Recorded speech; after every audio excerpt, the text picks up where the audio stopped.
এবার একেবারে ভিন্ন একটি চরিত্রে অভিনয় করছেন জনপ্রিয় অভিনেত্রী রুনা খান। এই চরিত্রের মাধ্যমে প্রায় 2 বছর পর আবারও টেলিফিল্মে অভিনয় করছেন গুণী অভিনেত্রী।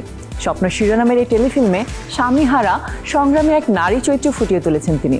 এতে রুনা খানের সঙ্গে অভিনয় করতে দেখা যাবে শক্তিমান অভিনেতা ফজলুর রহমান বাবুকে। এটা কিন্তু খারাপ করবো, ব্যবসা কিন্তু চলবে, পুঁজিপাতি যদি কিছু লাগে আমার কইও, হ্যাঁ সবকিছু করে দেব। প্রবাসে থাকা স্বামীর মৃত্যুর পর সমাজের বঞ্চনা, টিকে থাকার সংগ্রাম আর এক নারীর নিঃশব্দ কষ্টকে পর্দায় যেন জীবন্ত করে তুলেছেন জনপ্রিয় অভিনেত্রী রুনা খান। মেকআপবিহীন মুখ, আটপৌরে তাঁতের শাড়ি, কন্ট্রাস্ট ব্লাউজ, খোলা চুল, হালকা কাজল আর ম্যাগনুট ঠোঁট সব মিলিয়ে এ যেন এক ভিন্ন অবতারে হাজির হচ্ছেন তিনি।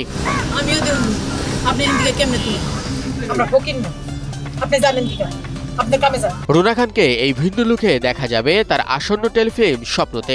ঢাকার রাস্তায় পাইপের ভেতর দিন কাটানো নিঃস্ব সংগ্রামী সুফিয়া চরিত্রটিকে যেন একেবারেই বাস্তবতায় নিয়ে এসেছেন তিনি।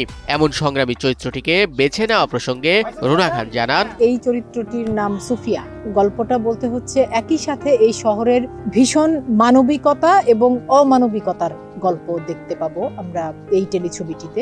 নানা রকম অপ্রীতিকর অবস্থায় সে পড়ে, বাটপার এরকম লোকের খপ্পরে পড়ে। নেতিবাচকতাকে আসলে আমি জীবনে ঠাঁই দিতে চাই না, আমার মনে হয় কারোরই ঠাঁই দেওয়া উচিত না।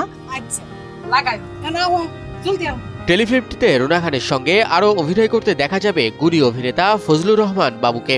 এ ধরনের গল্পে কাজ করা প্রসঙ্গে ফজলুর রহমান বাবু বলেন, এই নাটকের নিঃসন্দেহে মানুষ দেখবে এবং প্রশংসা, এবং এখানে যে মূল চরিত্রটি আমার তা না, এখানে অনেকগুলো চরিত্র আছে যেগুলোকে আমরা প্রোটাগনিস্ট বলতে পারি, কিন্তু আমার চরিত্রটা ছিল নাচারি দলের প্রধান, যিনি আসলে আয়োজন করেন এবং সবচেয়ে বয়োজ্যেষ্ঠ মানুষ।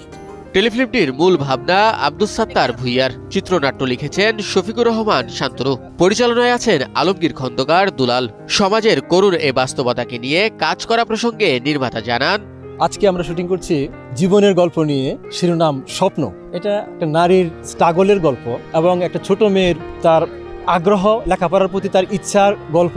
আমাদের টেলিভিশন মিডিয়াতে বা ইউটিউবে এখন আমরা যেটা দেখি সুরসুরি বা হাসাহাসি, ফান, এই টাইপের অনেক অনেক কন্টেন্ট হয়, অনেক গল্প নিয়ে কাজ করে। পজিটিভ গল্প বা এই ধরনের গল্প আমরা খুব কম দেখতেছি, একটু কম এই সময়ের জন্য। এই ধরনের গল্প নিয়ে আমাদের এখন আবার ফিরে আসা উচিত। দর্শককে একটা সঠিক একটা মেসেজ দেওয়া, দর্শকের কাছে একটা ভালো জিনিস উপস্থাপন করা, যাতে মানে এটা দেখে আমাদের ছেলে মেয়েরা বা দর্শক কিছু শিখতে পারেন। বর্তমানে বেশ কয়েকটি কাজ নিয়ে ব্যস্ত সময় পার করছেন রুনা খান। মুক্তির অপেক্ষায় রয়েছে তার অভিনীত 3টি পূর্ণদৈর্ঘ্য সিনেমা। ইতিমধ্যেই শেষ করেছেন সোহেল রানা বয়াতির স্বল্পদৈর্ঘ্য চলচ্চিত্র নিদ্রাসুর। চুক্তিবদ্ধ হয়েছেন আরও বেশ কয়েকটি চলচ্চিত্রে।